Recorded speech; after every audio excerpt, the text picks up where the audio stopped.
Halo, Assalamualaikum warahmatullahi wabarakatuh. Saya Nurul Anita. Pada kesempatan kali ini saya akan menjelaskan materi sosiologi kelas 11 yaitu tentang konflik sosial. Semoga dengan adanya video pembelajaran ini kita bisa lebih memahami materi ini dengan baik. Selamat menonton! Kompetisi dasar untuk materi konflik kelas 11 ini yang pertama, mengidentifikasi pengertian konflik, kekerasan, dan juga perdamaian. Yang kedua, mengidentifikasi pemetaan konflik. Yang ketiga, mengetahui faktor penyebab terjadinya konflik. Yang keempat, memahami peran mediasi atau pihak ketiga dalam menyelesaikan konflik sehingga menumbuhkan perdamaian. Materi selanjutnya yaitu pengertian konflik, kekerasan, dan juga perdamaian. Nah, yang pertama ada pengertian konflik. Konflik ini dapat diartikan sebagai perselisihan, percekcokan, ataupun pertentangan. Sedangkan kekerasan ini dapat diartikan sebagai perbuatan orang atau sekelompok orang yang menyebabkan cedera atau matinya seseorang, yang menyebabkan terjadinya kerusakan fisik atau barang milik orang lain.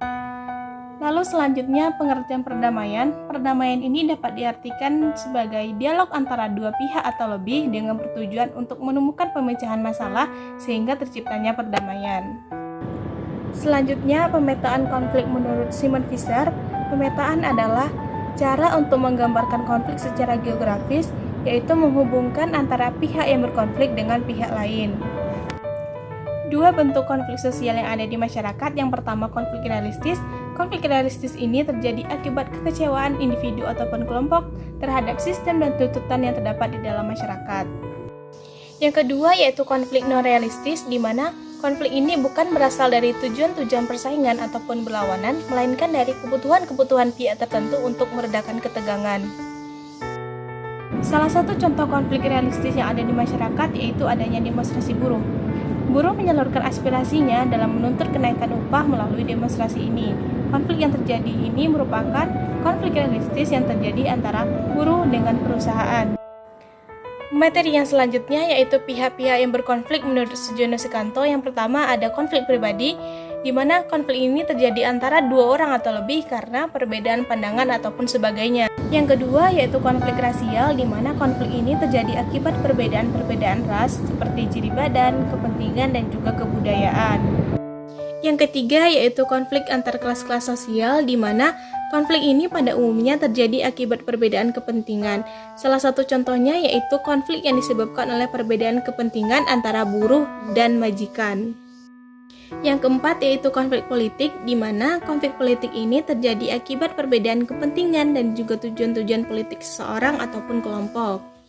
Yang kelima yaitu konflik internasional.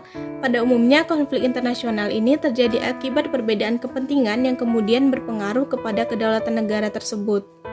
Salah satu contoh konflik yang ada di sekolah yaitu perundungan, di mana perundungan ini dapat mengancam perkembangan anak baik secara mental maupun secara fisik. Materi selanjutnya yaitu akar atau sebab terjadinya konflik. Yang pertama perbedaan individu, yang kedua perbedaan kebudayaan, yang ketiga perbedaan kepentingan, dan yang keempat perbedaan sosial.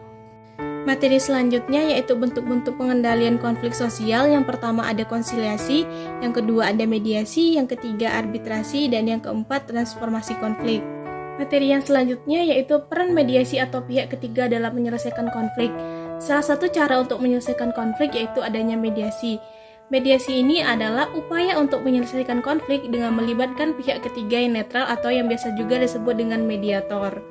5 syarat seseorang untuk menjadi mediator. Yang pertama adil dan bertanggung jawab, yang kedua mampu bekerja sama dengan baik, yang ketiga memiliki sikap menghormati dan menghargai perbedaan pendapat, yang keempat memiliki keinginan berbagi dan ikut merasakan, yang kelima melihat dan memfokuskan diri pada persoalan bukan pada kesalahan.